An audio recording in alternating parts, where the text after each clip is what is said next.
This is Stephen Buonocore, president of Stronghold Games, and this is Legends of Tabletop. Good evening, everybody. This is episode 77 of the Legends of Tabletop podcast. We've got Stephen Buonocore on tonight, the president of Stronghold Games, as you just heard. So thank you for coming on, sir. Oh, thank you. This is great to be here. I appreciate you having the podfather on. Absolutely. I've been looking forward to this one.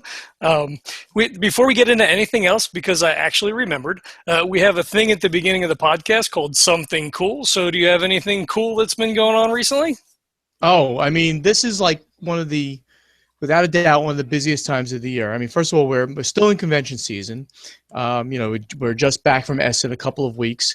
And between Essen and BGG Con, sort of in the end of the year, we're in like major testing mode for all of our games for 2017. So we take all the games we brought back and we sit down weekend after weekend. We had a big test weekend last weekend at Meetopia in New Jersey, designer publisher convention, and it was a blast. Essentially, we have too many good games. We got to limit it down. We got to cut it down to something more manageable. It's going to be another great year, I'm sure. Awesome. That's great. One of our friends of the podcast, Fandible, they go to Meetopia every year. I don't know if you ran into them there. So I'm running around. They're a good group of people. There, I don't know everybody there. Of course, it's a fairly large convention, but probably saw them there if they walked by the board gaming area and the private room area, which is where we were. Okay, all right. So you'd mentioned you just came back from Essen. How did that go this year? Essen was absolutely incredible. I mean, in Essen 2015, I said that I would never have an Essen as good as that. We had 504 last year was the big release, and of course, I was completely wrong. It was even a bigger show again this year for us because we had 7 new releases, and unprecedented as far as I know, we had 3 releases in the top 10 of the Geek Buzz on Board Game Geek. The Board Game Geek, every one of their big shows, they have a Geek Buzz where you can go and you can click the games that you played and liked. It's sort of like giving it a thumb on Facebook or something like that. Sure. And we had Terraforming Mars, Great Western Trail, and Fabled Fruit all in the top 10 at number 1, number 5, and number 9. So, I mean, that's just amazing. I mean, it's humbling. The reception to the games has been great, and Stronghold is having a really, really great year, of course, because of this. Cool, very cool.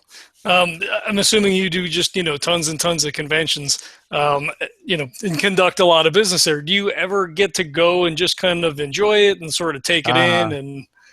Well, not at the sort of the working conventions, I guess you can say. Origins and Gen Con and Essen, those are really, really, really heavy-duty working conventions for me. But at Board Game Geek Con, BGG Con, it's sort of the end of the season. We still have a booth, and I still do work the convention, but I really tend to have a good time with the gamers at that convention as much as any. Also, Dice Tower Con. I haven't had a booth there. I've been there now. I went there this year and didn't get a booth, and I'm probably going to go back again, and we'll see what happens about booth. But that's another convention where I really do just chill out, relax, spend time with the gamers, and definitely do some gaming myself. All right, nice. Let's take a big step back. How did you first get into gaming? What was your early experiences and stuff like that? Oh, I mean, I've been a gamer for my entire life, without a doubt. I mean, from being a child, all the way through the current stage, I've always been a gamer. When I got a little older, I went through all of those stages of being a gamer too. So, when the PC just came out, I'm a little older than most people out there. So the IBM PC, actually, I had an Apple II Plus, and I started getting into computer games on that, and then on the IBM compatible machines. So that was the early stage, kind of as an adult. And then I was into role-playing games big, and I would still be there now if it wasn't for a time factor. I've always loved role-playing games. Big D&D player, got into Vampire the Masquerade as well, the World of Darkness series. I during the '90s, I dabbled a lot in the collectible card games and Magic. I did V-Test, which was also called Jihad when it first came out. It's the World of Darkness vampire game. Best multiplayer CCG out there. Absolutely think it's a phenomenal game. Still to this day, it still has a cult following.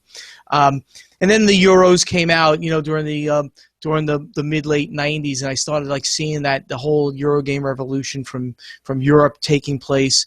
And it sort of like went full circle. I went back to like saying like, I want to be in front. I want to be with people. I want to be around a table, and I want to be playing games.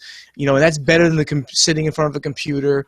It is the way that I want to experience games. I'm a social person, obviously. I'm a very type A, extrovert, and I want to be in front of people, and I want to be with my friends and people, and even people I don't know, and just socializing in front of in a table environment, and not like sitting there on my phone or something like that, and playing something. That to me is not the way I want a game. I want to be with people. I want to be around a table. I want to game with them. Right, and that's the great part about it. I mean, it's such a cool social activity to get together, and there's all different levels. Like you have hardcore alpha gamers just want to win, and they're all into it. I was just at RinCon, was one of our local conventions here, and they had an X-Wing tournament, and guys were just screaming, "Yeah!" And you had people more subdued playing board games and other stuff. So it really runs the gamut.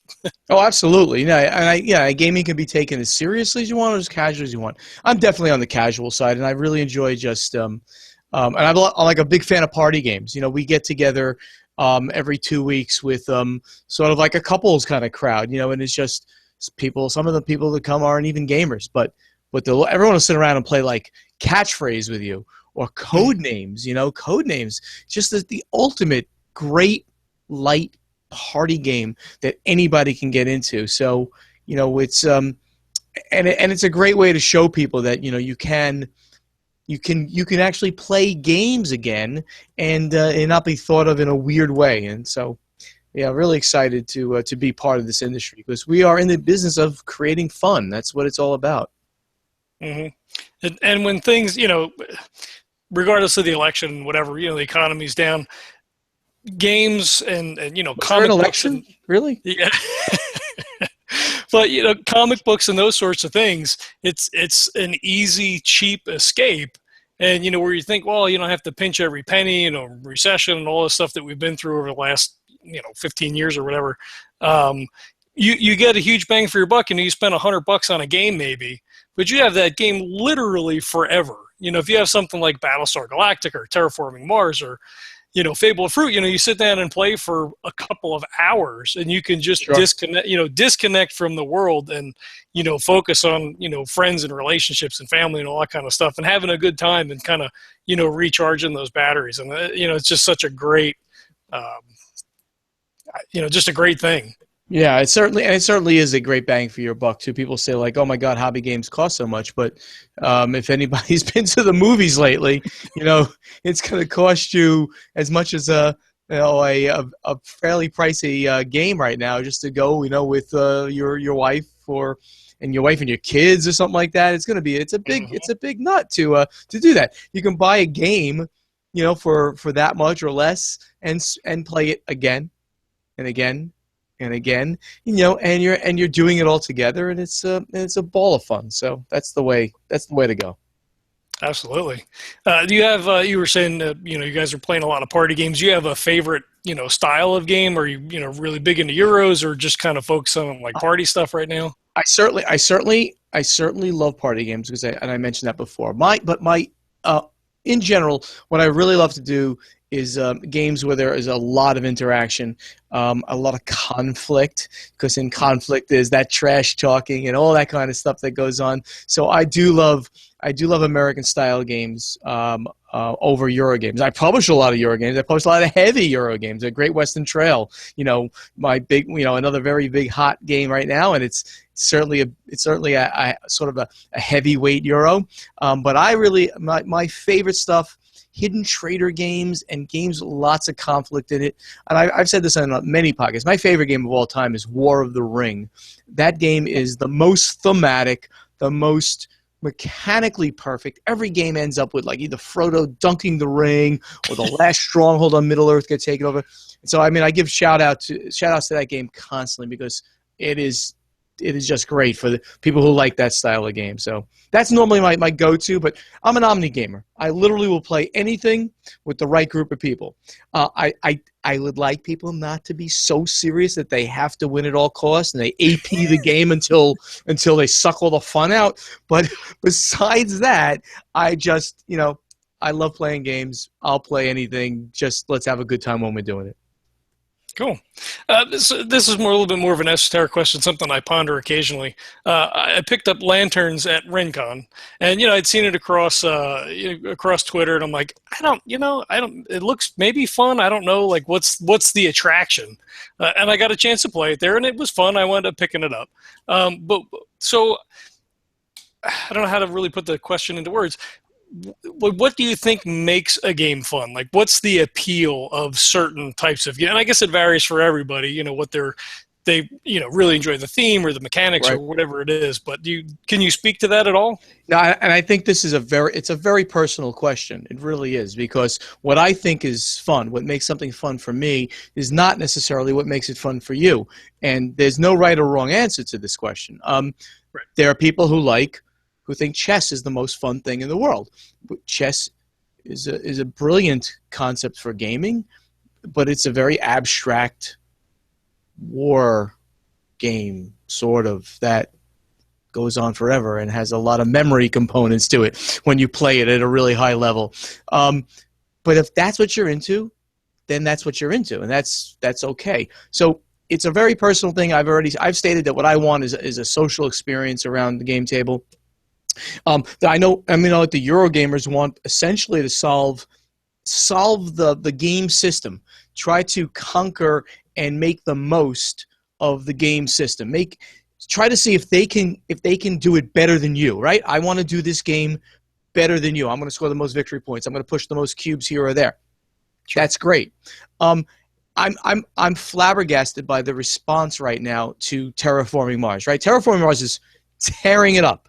Right, on Board Game Geek. It's been pinned at #1 for 2 months now, and it's been in the top 5 since before Gen Con.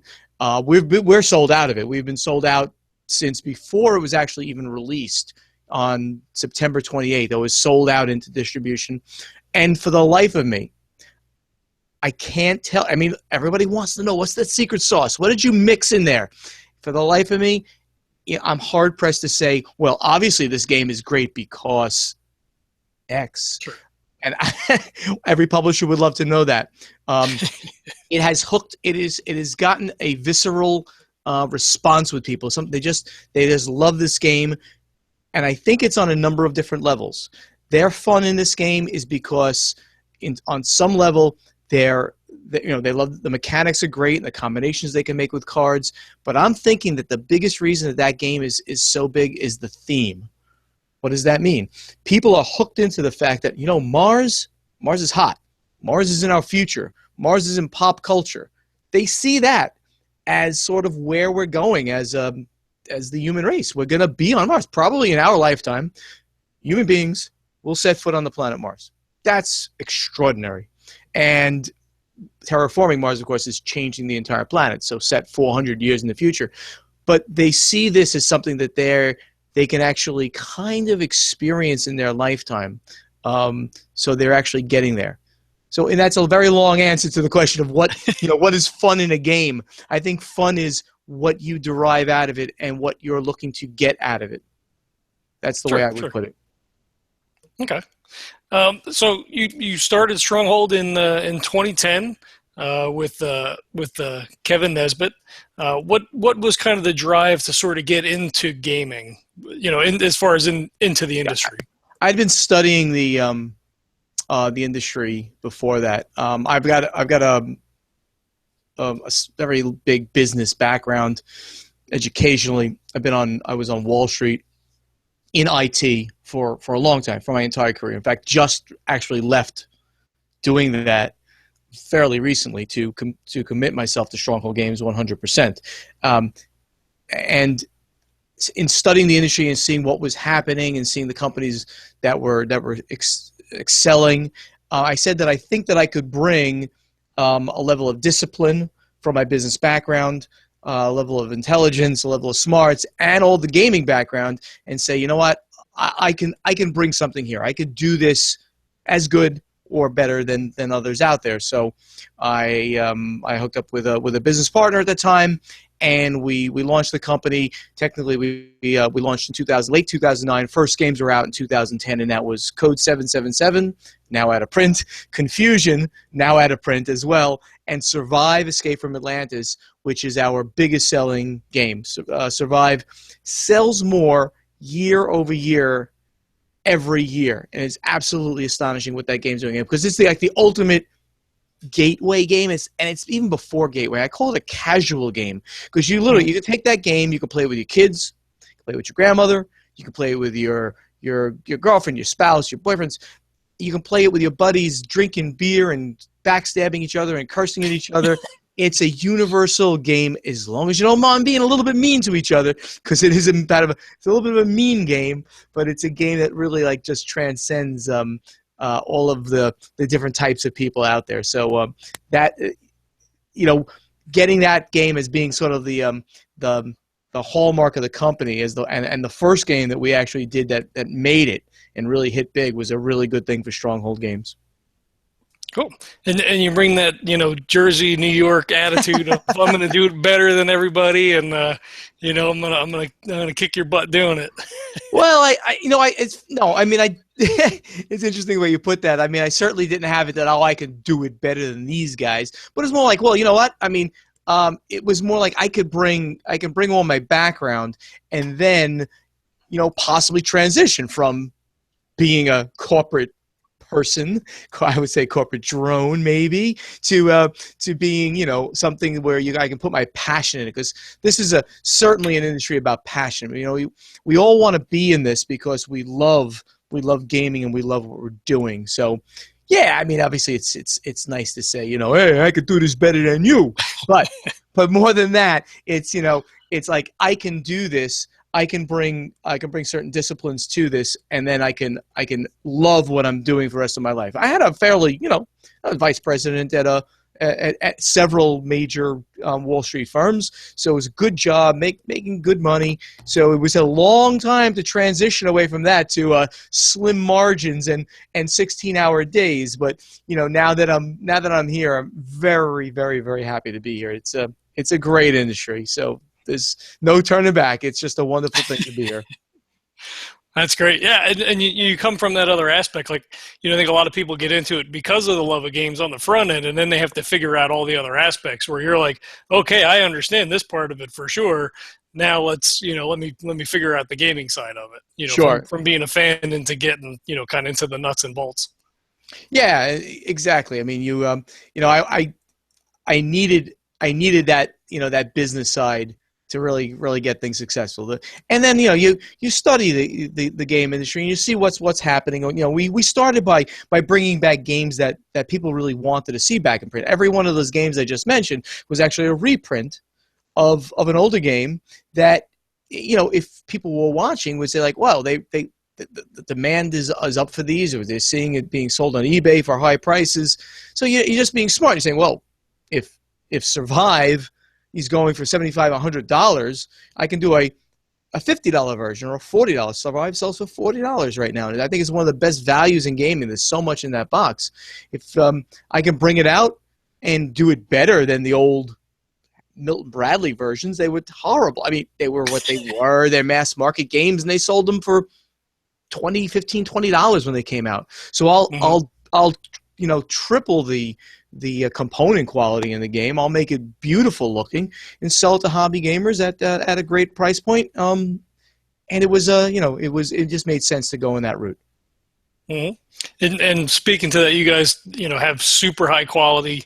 All the games. The little metallic plastic pieces for Terraforming Mars are just Yeah, thank you. it's like, wow, this is just so cool. I've never seen this before. Yeah, I mean, I was really excited about that, and I got to give props to Fricks Games, who are the development house, the design and development house on that. You know, we did a lot of end development with them, but in the end, when we came to the production aspects of it, they came back and proposed the way the game should look, and I was like, yeah, very good. I mean, very often we take the game and we'll make all those decisions, but you know, they were so integral in the process, and they got the partners for this too. So we have worldwide English rights, and there's a German partner and a Polish partner on the first printing, and the game is so hot that I literally think that we're in the third printing, because the second printing has already been commissioned.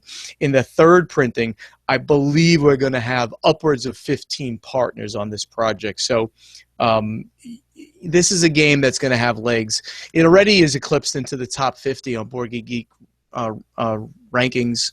Not that that's the end all to be all, but it certainly shows that gamers have embraced this thing, and they're really saying this. You know, this is a game that they want to be playing and they want in their collection. So it's going to be a good thing. It's going to drive us you know, through 2017. And by the way, unannounced, we have four expansions in the works for it, which is great. Wow, nice. Yeah, that's great. Very good. Now, do you do any design or development yourself, or you have people that do that for you? I am not a designer. I always say that I'm not smart enough to be a designer. I have a designer credit a little bit on Board Game Geek because of, like, you know, work on an expansion for Survive, but I'm not a designer, but I'm certainly a developer. Every publisher, essentially, assuming they're a gamer, is going to be a developer, because they're going to play the games and then they're going to make suggestions, and they're going to developer means, right, they take that design and they kind of coax it into the next level. So certainly a little bit of development, but I always look for great designers to work with, and then I'll plug my Great Designer series, which I now has 7 games in that line, including 4 of them coming out like right now. Great Western Trail, The Fog of War. I gotta go look at my website to remember the other 2, because there's so many of them. Come on quickly. Sola Fide, The Reformation by Jason Matthews and Christian Leonard, and Jorvik by Stefan Feld. So all those games coming out. I like to work with great designers and smart people.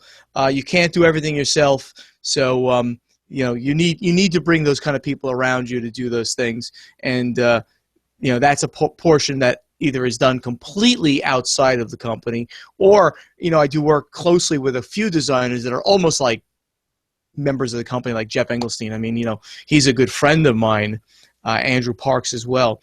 And these guys are like so close to me that, like, you know, when I'm doing a game by them, they're like, you know, we're like literally getting together constantly and, like, you know, tweaking things and constantly in emails and constantly getting together and doing stuff. So that's sort of my closest in-house team, I guess you can say, if you're going to talk about in-house design. Sure. Okay. And you have many strategic partnerships across the industry. Yes, I do. Do you have anybody that's strictly just in-house, or is it more of this, you know, strategic partnership sort of thing where it's like, okay, we want to, you know, design something with you, or, you know? Well, Stronghold Games is me. It's just me. So okay.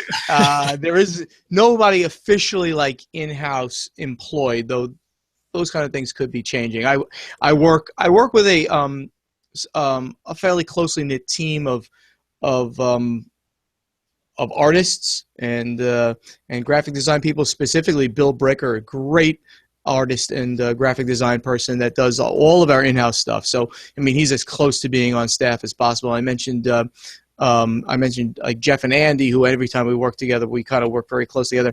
Paul Inkeo is like my lead developer on, like, all my projects. So when we're looking at games, this guy has got so in tuned to game design, and he works very closely, especially on those partnerships, those strategic partnerships that we bring from Europe. So we bring a game over, and there's got to be some little things that might have to be changed on almost anything. So he works closely with those partners to make sure they work. I'll also give a shout out to Jeff Gamble.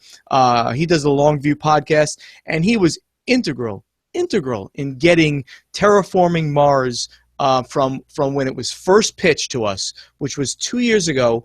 We got that pitched at Essen 2014, and Fricks Games, they wanted to bring it out for Essen 2015, and after working, it just wasn't there.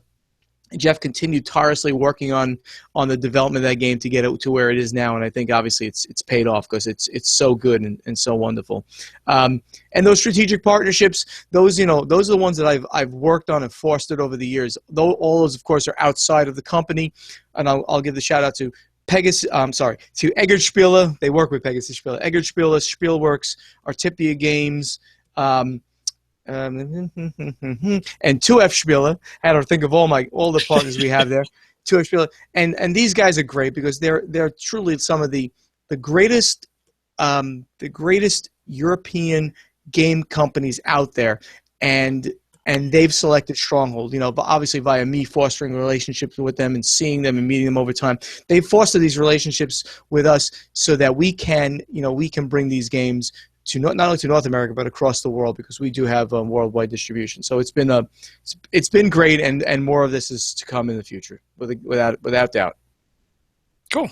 All right. So if say I designed a game and I'm like, hey, I want to try to get this out there. Do you guys accept outside submissions from relatively unknown designers? There's actually a sad, I guess, answer to that question. It's no. I have to answer no a lot to unsolicited submissions, and then people say, well, how do I get solicited? But the point is that you can't. We don't. What we do is we seek out the designs that we want. We we'll find them on our own. We go, especially with having so many partnerships out there, right? And that's sort of the point. We have so many of these partnerships out there that the games are being fed into us to then go and bring them to market for the English-speaking countries and across the world in general. It's few and far between these days where a completely unknown designer gets on my radar and then we do the game with them. I mean, there are certain we certainly have several of them that we're actually looking at now, but it's if you're a startup designer and you've got a design, and even if you think it's the greatest thing in the world and you've blind tested it, I'm probably not the best company to come to. Oh, look at that, we have a cat. Excellent. Yeah. I got to get Percy in here. He's an orange cat too. Sorry about that. I saw him on the screen. I love cats. Yeah, he's usually here. Yeah. So so I'm not probably not the best company for that first time designer to come to. We already have so many established these partnerships and games that we're working on. So we have to limit. There's only so much time you have. I mean, right? I mean, it's me essentially full time, of course, and it's associates of mine who don't get paid much, or zero, and mostly get paid in games and beer and pizza and love and things like that. So that's how it works out right now. So. It's a lot quicker, and that's sort of something I guess to make mention of. It's a lot quicker to have somebody who's already a partner across the seas, who's already got the game, they've got all the artwork done, they got the rules done, and what we have to do is we have to vet it, just tweak it, check it out, make sure it works, make sure the English rules are right, of course, because sometimes it's coming from German partners very often, and slap a logo on it, and then it's our game as well.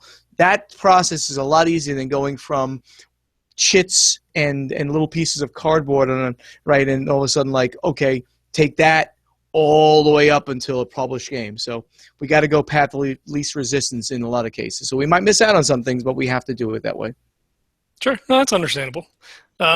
So it seems like a lot of companies specialize in their releases, but you've got games in all categories. You're kind of broadly blanketing the industry. Is that intentional? It is. It's very intentional. In fact, I from the beginning I've always said that I didn't want to be known as, oh, those guys do heavy Euros, or those guys do American style games. I wanted every gamer to say at some point, oh, what's Stronghold got in that style of game? And up until recently, the only game, hobby game that I didn't have was a war game, but now I do. I now have Jeff Engelstein's The Fog of War, which is a very, very different take on the European theater of war during World War II. So I'm now officially across the spectrum with every style hobby game. I'm obviously not going to do role-playing games. We're not going to do miniatures games and CCGs. That's a whole nother. And those are almost tangentially in the industry. Hobby board games and card games, of course, is one portion of gaming and hobby gaming. That's where we're going to be, and now we're across that full spectrum, and that's exactly where I wanted to be. Cool. All right.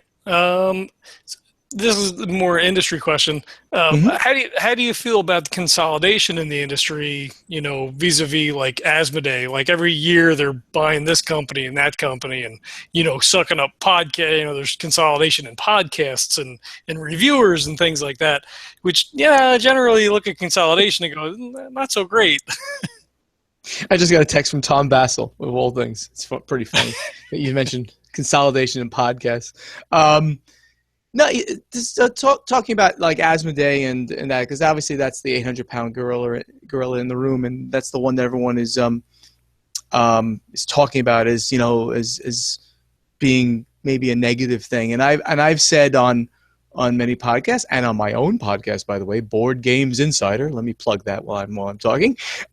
We talk about the industry, and I'm firmly of the belief that what Asmodee is doing is actually good for the industry. Why?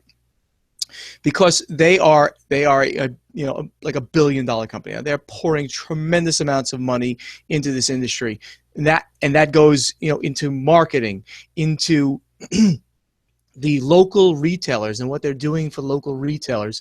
The more that they do that, the bigger the industry can get, the bigger that we can all grow together. In the end, some people have said, well, now we have less choices since it's all under them.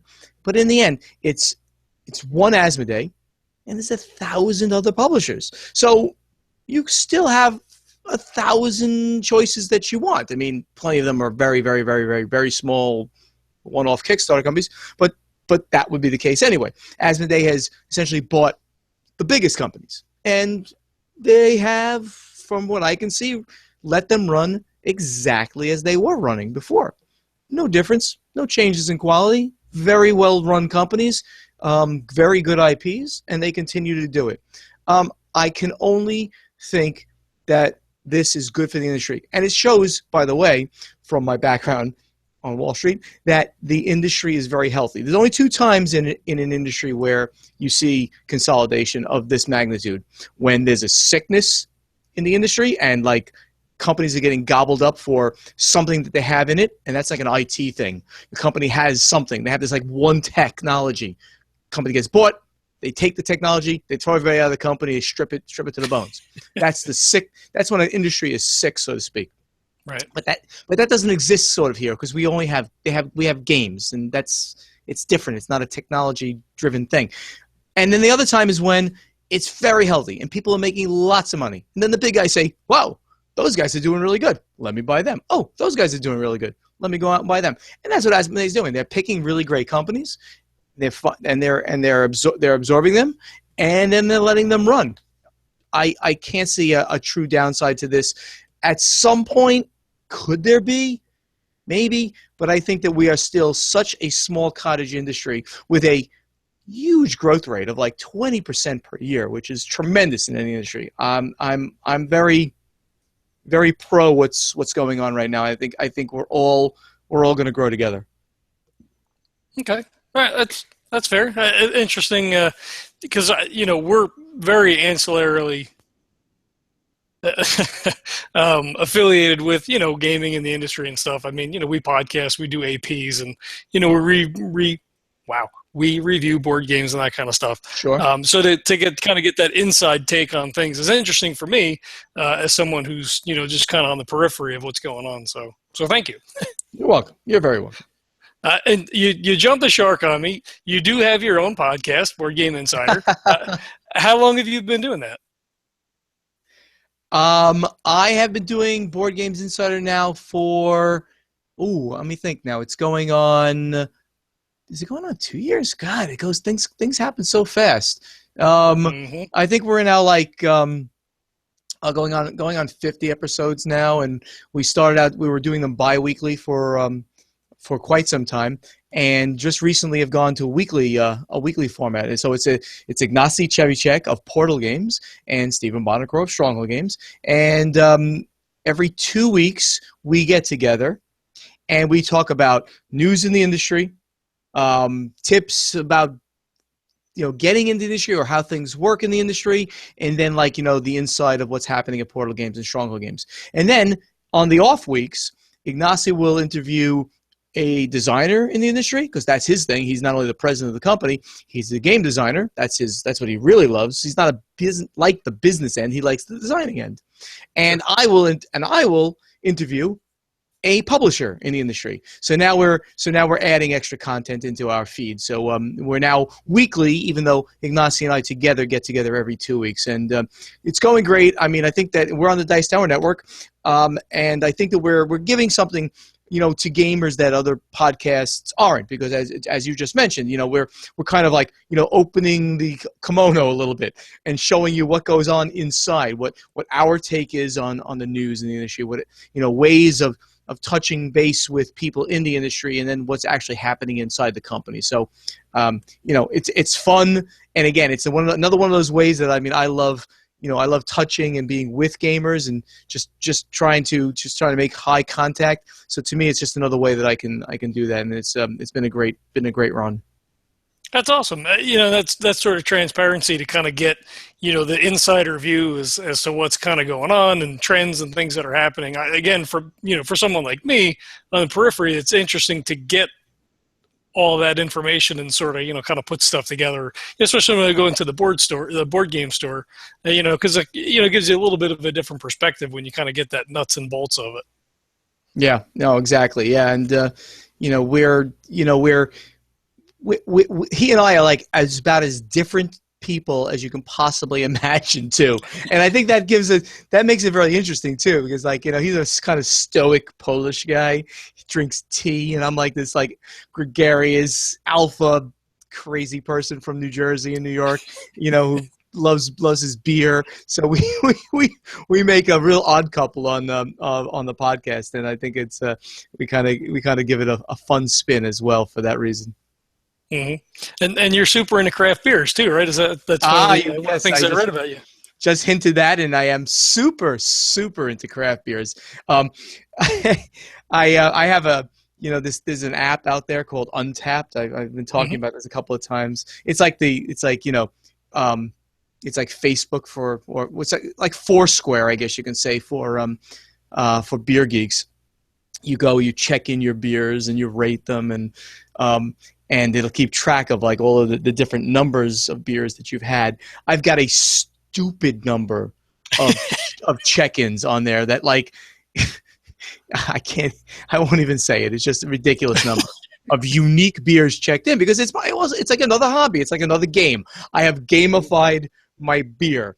So every time I go to another place, I'm like, oh, wait, I haven't had that one. Must have that one. Check it in. That kind of thing. So, yeah, no, I'm also back in the day, I don't do it now. I'm a certified beer judge. You actually get a certification in that by the BJCP, Beer Judge Certification Program, and they go out there and they judge at home brew competitions and stuff. So, hey, it's just another geeky thing that I do because I am a geek, soup to nuts geek. I'm gonna go see Doctor Strange on Friday because I couldn't go last weekend because I was at Metatopia, as we mentioned. So I can't wait to go see that. I hear it's fantastic.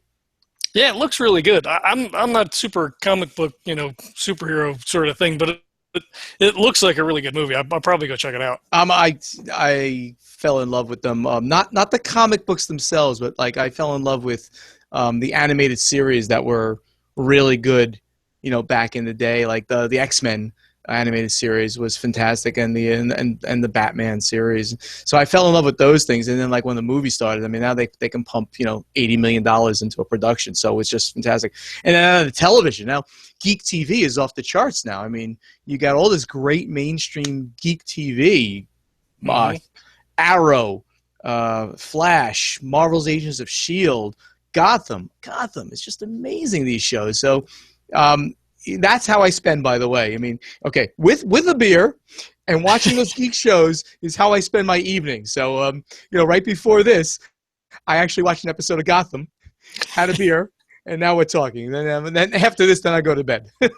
Yeah. And then get up very early in the morning and start the day again, trying to create great games. Mm-hmm. I've got this past weekend's Ash versus the Evil Dead on there. I got to watch still. I'm falling behind. I don't know that one.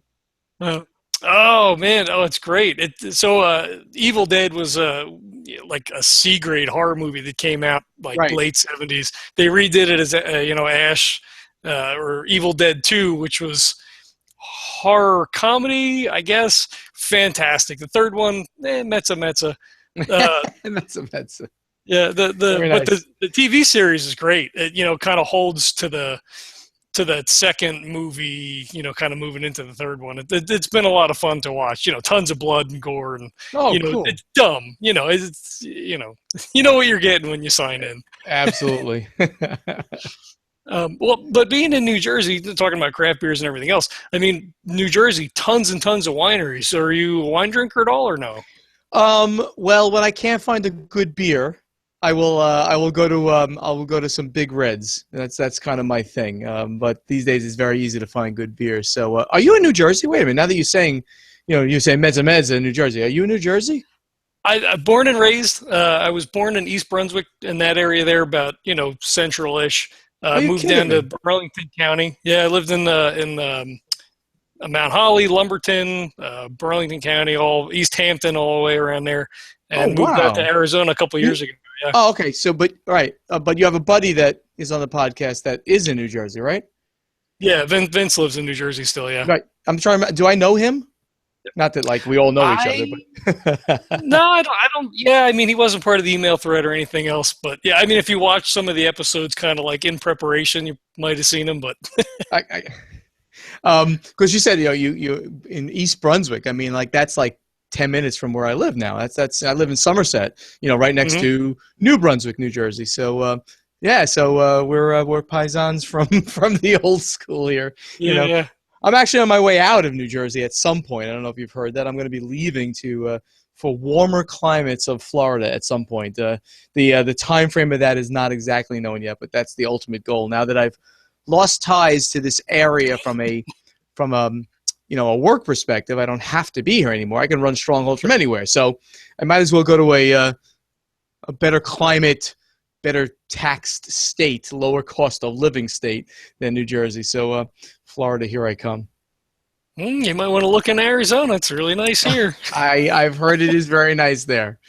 But I think a lot of my people from New Jersey and New York, they all go down to Florida. So I think I'll follow the trend for the Italians. They all end up going down to Florida. So that's where I'm going. All right, I gotcha. Did you watch sports at all? Did you watch the Eagles-Giants game last week or no? I am, that's one of those things that I can't. Something's got to give, and I don't. Back in the day, I was a big sports fan. And all the New York's, the Mets, Jets, Knicks, Rangers. I was into all those, but really now I just don't have the time at all, and so no. I watch poker because it's a game. I watched the World Series of Poker. I watched that in that live feed that they had. That was phenomenal. I do that, and I do that every year because I really think poker is a great sport and just a great game. So I do that every year, and that just concluded this week. So it was a lot of fun. Okay, well that's cool. I watch Sumo every once in a while. You'd get it on one of those weird ESPN channels. Be like, oh, this is so cool. No, that's something I've never seen. I got to tell you, sumo wrestling on live. No, that I've never seen. Yeah, I guess once a year they have their whatever their major competition is or something. It's been a long time since I've seen it, but it's interesting to say the least. I want to tell you, Tom is mocking me from being on yet another show here. I see his text. As I texted him back, I said, I can't talk right now. I'm on a podcast. He says, you'll sleep with any podcast. So I guess we're sleeping together here. He goes, we have standards on our show. We've got we've got that Jersey connection, you know. That's right. That's right. I'll tell him. Don't mock other podcasts. That's right. Hey, we're all in this together. Come on That's now. right. Absolutely. No, he's teasing. He and I, we have this arch nemesis thing going on, but we are like the best of friends. And once I get to Florida, he thinks I'm going to be coming down to his house all the time, but I'm going to try to look.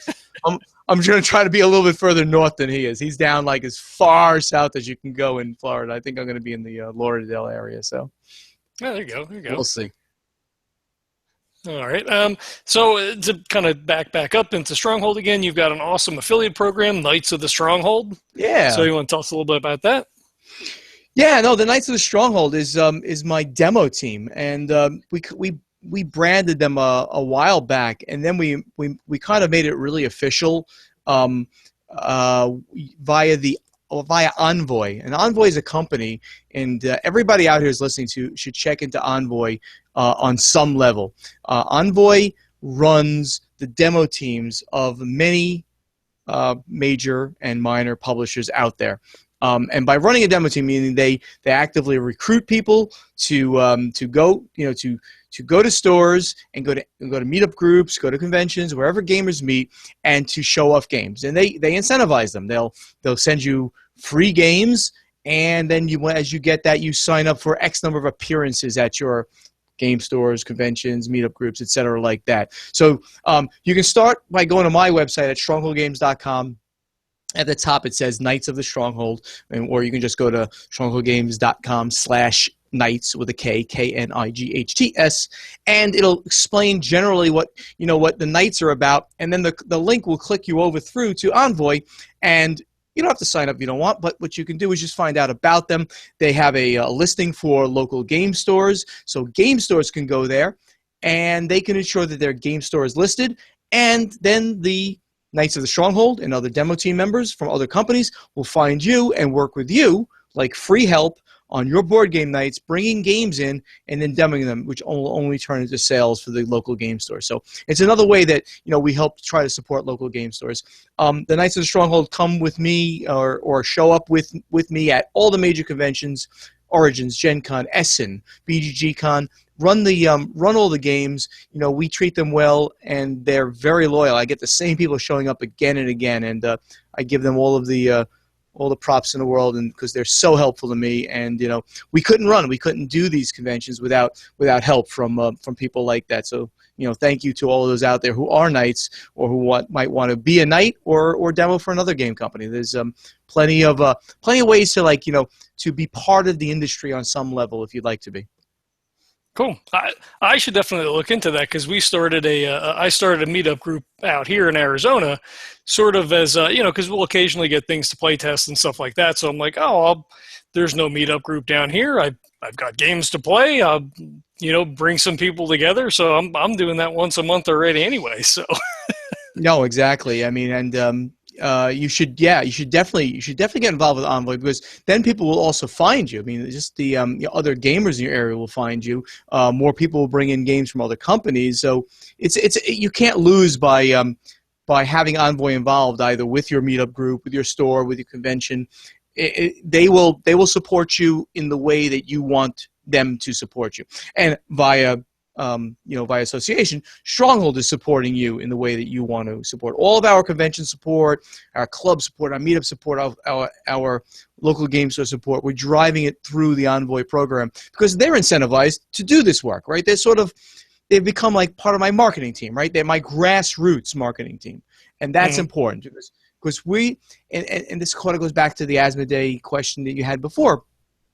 The way to grow this hobby, the way for all of us to grow this hobby, have more great games coming out, is to do it at that grassroots level, to find more gamers, out there. And this is in its infancy right now. So there's 95% of the country, of the USA, and similar numbers around the world don't know what a hobby game is. When we can go out there and we can do things to incentivize people to go and find these new gamers and bring them in together, I think we're doing a service to all of us out there. Let's be inclusive and get more and more people in this hobby together, and that's going to be where we succeed together. That's great, and it's great to support those local stores. You know, with the internet being what it is, you know, you can find games, you know, on Amazon for, you know, pennies on the dollar sometime. Hmm. But you know, to really get at, if you want that game, go to your local store, spend a little bit of extra money.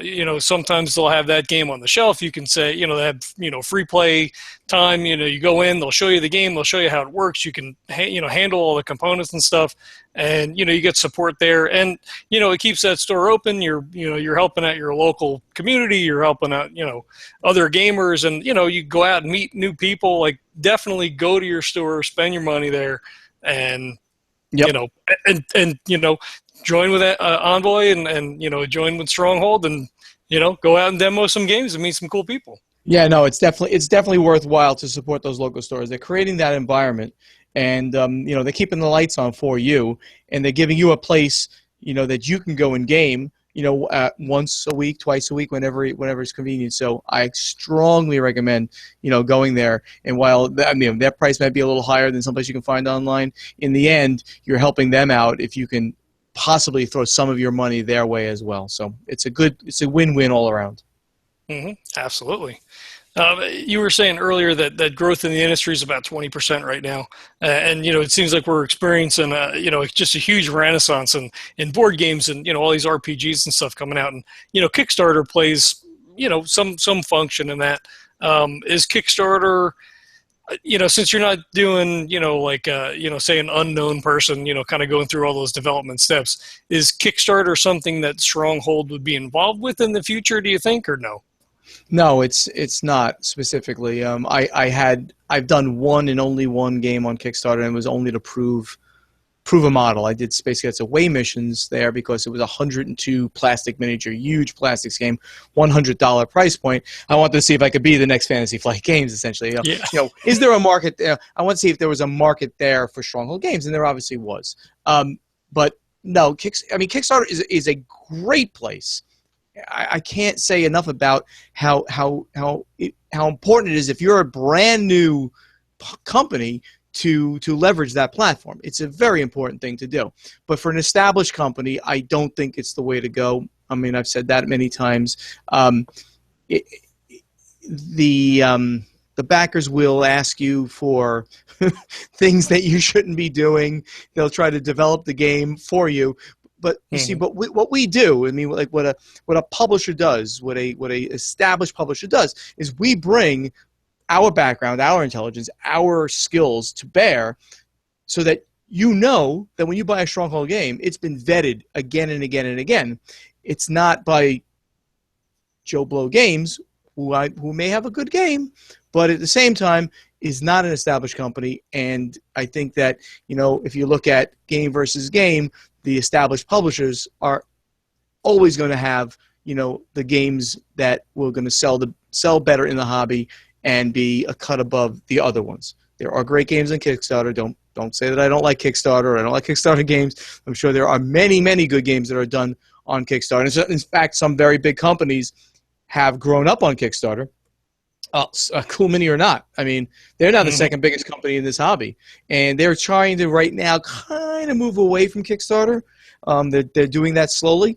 But all of their big games early on were multi-million-dollar Kickstarters, and they were excellent games, certainly brilliantly produced. But I think that for the most part, professional publishers want to or will always use the more traditional models, more traditional distribution models to bring out their games, and you can rely on them and the brand names that you know to bring you great games.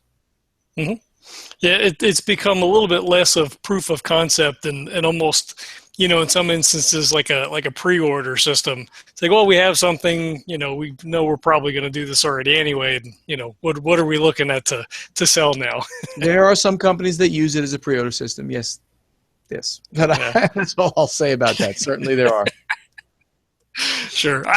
I've you know, I got in Kickstarter a little bit. I've probably ordered more games than I should have. Not as many as other people that I've heard and people that we've had on be like, oh, I backed like 150 different projects. It's like, whoa. I don't know how you're doing that, but you know, I mean, that's good. I mean, for anybody who does it, that's great. And if that's the way that they want to spend their money, there's nothing wrong with that, certainly. I would just hope that they would also be looking at the other professional publishers that are out there who are using the friendly local game stores and the friendly online game stores, and they're using the more traditional means of creating their products and distributing their products. Kickstarter is a focal point, certainly, but of course, in the same way, Board Game Geek is a focal point. And see what people are saying about, the games of publishers like Stronghold Games on Board Game Geek, and look at us as another way of what your hobby gaming dollar or your just entertainment dollar in a general term should go toward. I think that's a very important outlet for you to also view in addition to Kickstarter. Right. Yeah, BGG is one of the first places I go, or just generic Google search. So, some stuff comes across the Twitter, or you pick up threads of a conversation about this game or that game, and it's okay. Well, what is it? What's the gameplay like? Is this something that I'm going to be interested in?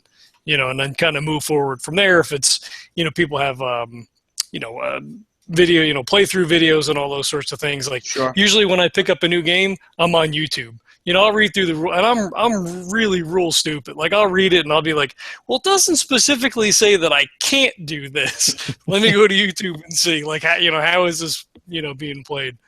And that's great too.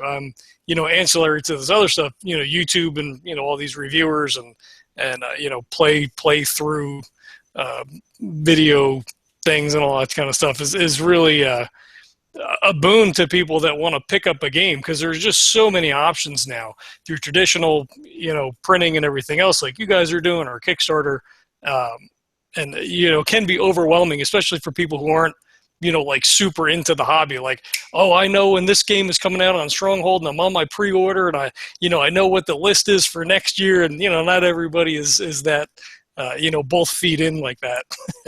No, yeah, you have to leverage all the different pieces of information that you can get your hands on these days, and there certainly is an information overload. So, I mean, I can see that's why one of the reasons why people do like funnel toward a Kickstarter, because they then they'll click on board games and they'll see what's happening.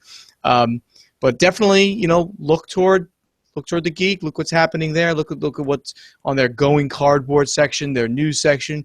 You'll keep abreast of the things that are happening, not only at Stronghold, but at many, many, many other publishers that are out there. Yep. Now, you were saying earlier that you just had, playtested, all these hours and stuff. Do you get to play for pleasure still, or most of your playing time? Okay, you good. Good. No, absolutely. As I mentioned, also, we have a party game night every couple of weeks. Right. We have it's called Boys Game Night. The guys get together and we game every 2 weeks as well. And I try to stay away from prototypes and the testing of games during that, though it does leak in. But let me say, some of those games are games that we bring this game back, we're testing it, and we love it. And then even though we might not be able to get the license, we just love it. We'll play it anyway. But no, certainly, I mean, gaming is still a love for me, and it's always going to be. So I'm going to get as much of that in as I can, in addition to doing the testing of the 50 games that we brought back from Essen. And out of those 50, how many do you think you guys are going to be publishing? 1, 2, 3. Well, I mean, there's only so many you really can do to and to focus on, into marketing them or promoting the games, of course. We've got some really interesting irons in the fire with some companies who we talked about strategic partnerships with some great companies that we've already established. Who knows? There could be another one that's going to come out of Essen this year. Hint.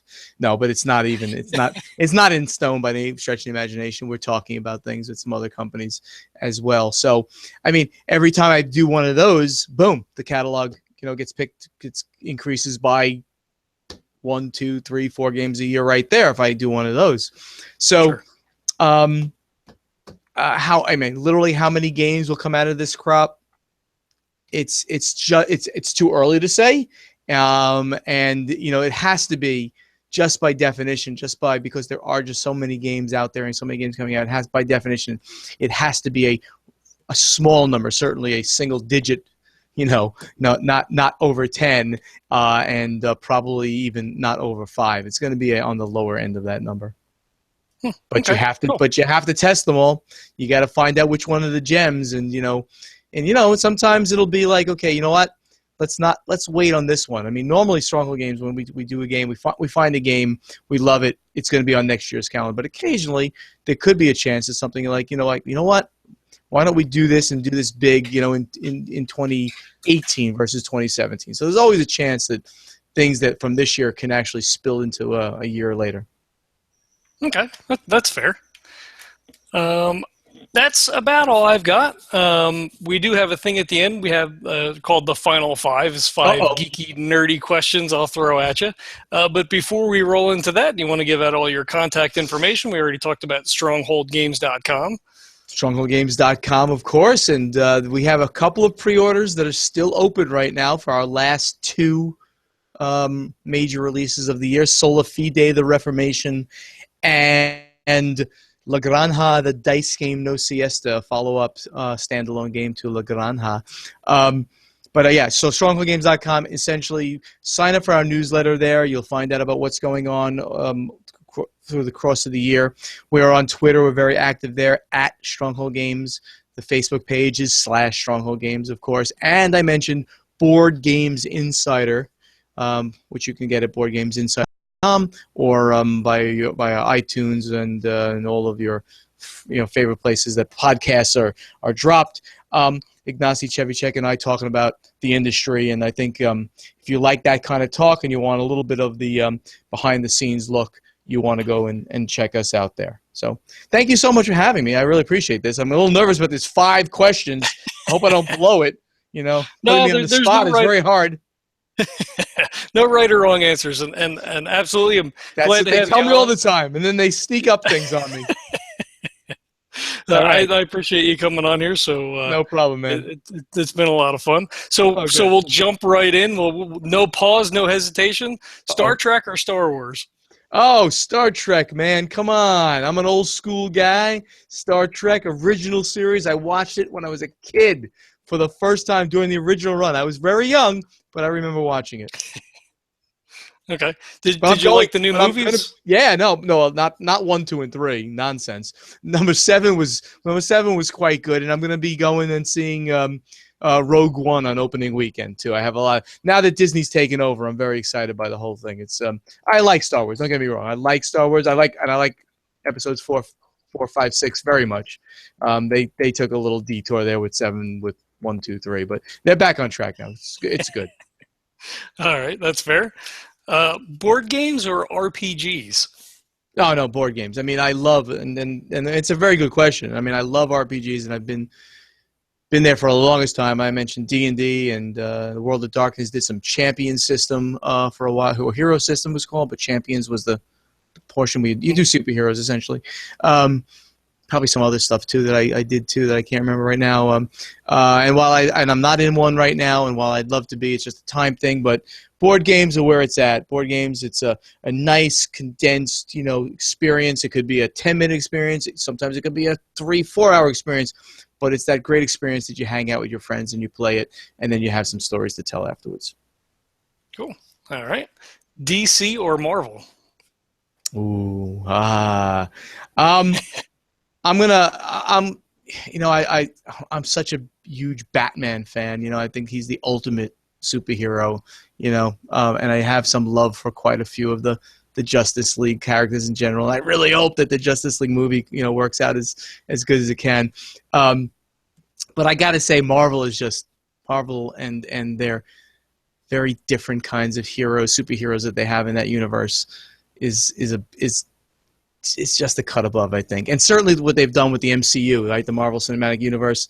Oh my God, it's just like bringing these superheroes to life. I mean, they're real. They're like real. I want to be an Avenger. I want to be a sidekick. I want to be like working with these guys. So yeah, I gotta go Marvel, but it's hard. Yeah, it's hard. I think far and away Marvel takes the lead in this polling question. I should just change it to Batman or Marvel. Yeah, and I mentioned both. There you go. Well, again, there's so much great stuff that DC has done, but it's mostly it hasn't come onto the big screen. They've been way, way, way, way lagging on the big screen. So most people's experience, I think, these days is the big screen. But their comic book stuff is great, and their not that I'm a huge comic book guy, but their comic book stuff is great, and their animated stuff is great. So, but Marvel, I think overall, Marvel's got to take it. Mm-hmm. All right. Sci-fi or fantasy? Oh, now that's rough. And it's like that's like slicing the baby. I mean, I am the. You can say both. It's okay. I'm the biggest Tolkien nerd you'll ever. I'll start like debating things that happen in the Silmarillion with you and stuff like that. And I'm looking right now. I'm in like the Stronghold Games office. You can see the silly little like logo back there. I hang that on the door over there. But on the other side of this, I have like bookshelves like you have. And I'm looking at the Tolkien Companion and the Silmarillion. They're actually sitting there. I just noticed that as I said this. Oh, look, he's going to his shelf too. Great. Here we go. I have both of those. They're right next to each other. Look at it. Oh, that's awesome. Hold on. I probably have. Oh, here's another one. We're geeking out here. So okay. So I gotta like look and see what I gotta change over to my picture. I can show you. All right. So there's the Tolkien Companion and there's the Silmarillion. Right. You can see that. Mm-hmm. And then right next to that, I had sitting there the Languages of Middle Earth. So if you want to learn Elvish, here's your book for you right there. I haven't cracked this book open in a really long time, but yeah, there you go. You got me beat now. There's some Elvish for you right there. So I love that world of fantasy. I love Game of Thrones. I think Game of Thrones is maybe the single greatest piece of television ever done. I mean, it's just that amazing. I mean, when you spend like $3 million an episode, HBO can create the greatest television of all time. I mean, they just have all the resources in the world to do that. So, I can't pick. They're like two children of mine that you cannot pick your favorite. I'm sorry. No, that's okay. That's fair. We have people say both. I can't beat up over it.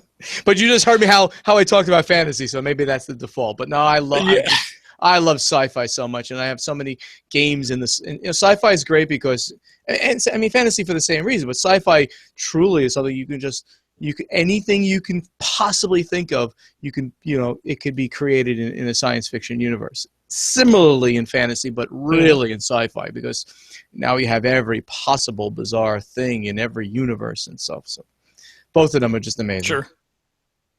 All right. Well, let me ask you. This isn't one of the questions, but since we're talking about HBO, are you watching Westworld right now? Oh, no, I'm not. But I've been hearing some really great things about it. So what I want to do is I want to go back, watch the old movie again, because I haven't seen that in like 20 years, I think. Watch that, get that in my head, and then start watching it, because I hear it's great. I hear it's one of the newest things that have come out that is just really, really good. So it's on my radar. Okay. Yeah, I'm not caught up because I'm not caught up on anything, but it's really good. And if you really get into the story, it's really, really dark. Like it's really good. Excellent. I'm watching a couple of sci-fi series that are like in hiatus now. Dark Matter, Killjoys, and The Expanse. And those things are just off the charts amazing. Another like these sci-fi series that just came out of nowhere almost, and wow, just great stuff. Did you watch The Strain or no? No, I did not. Did not see that. I did not see that one. I had DVR'd the whole first season, never watched it, and now I'm seeing commercials for the second or third season. I'm like, man, I really should have watched that because it looks really good now. But it's only so many hours in the day. I know, there is. All right, and the last question is, if you could have one superpower, what would it be? Oh my gosh, one superpower. I don't think I want to read people's minds. It's too scary. Super strength would be really cool. Invulnerability. I love Wolverine. I love everything about him, his attitude, and so he's like one of my favorites. So I'm gonna go with like, his, invulnerability or healing power. I think it's like just really, really cool. That'd be cool. I wouldn't That's mind it. that. I mean, I'm a huge X-Men nerd. I mean, I think that they're such a great group of heroes, and I think he empowers that whole like I can be alone, or yet I can work in this group because we're working for the better good and kind of thing. So I'll take one of his. And he's got a few of them there. So Right. The ultimate chaotic good character type. yeah, exactly, really, that's exactly what he is. Really looking forward to his Hugh Jackman's last turn in that character in Wolverine. That comes out in March. Yeah, I thought he wasn't doing another one, but yeah, no, I saw the previews for that, so I was like, oh, okay, cool. This is his last one. I mean, he's getting sadly long in the tooth at this point, but he still looks great. But at some point, Wolverine's not supposed to age, at least not at the same rate as you or I and Hugh Jackman does. But right. Jackman is amazing. He's absolutely a brilliant actor in everything he does, and no, I'm really looking forward to this. I think that they can, and I've heard a little bit about how they're gonna deal with this movie, and it just sounds like they're picking the exact way of like closing it out with him. So again, that's I look to the future movies as well. As soon as I hear they're out, I'm like, oh, when's that coming out? I put it on my calendar. March 2017. I will be there opening night, guaranteed, unless I'm at a convention or something like that. Yeah.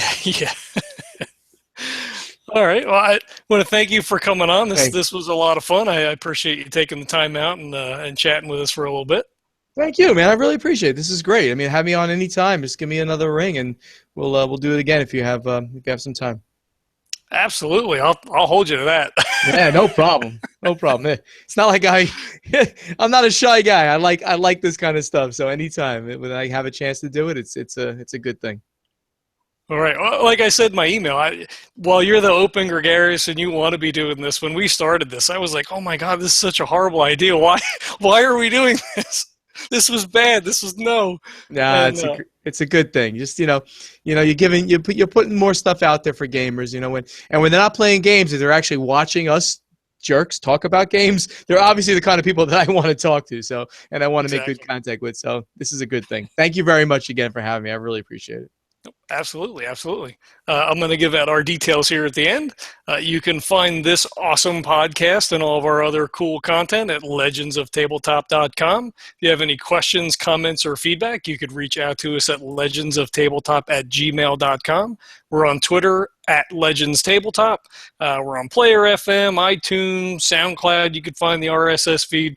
We're all over the place. Just put us into Google and you'll find us. Check the website for the calendar, which I have pulled up. Next week, we're going to have James Ernst on of Cheap Ass Games. Week after, we're going to have Michael from the Easy Roller Dice Company coming on again.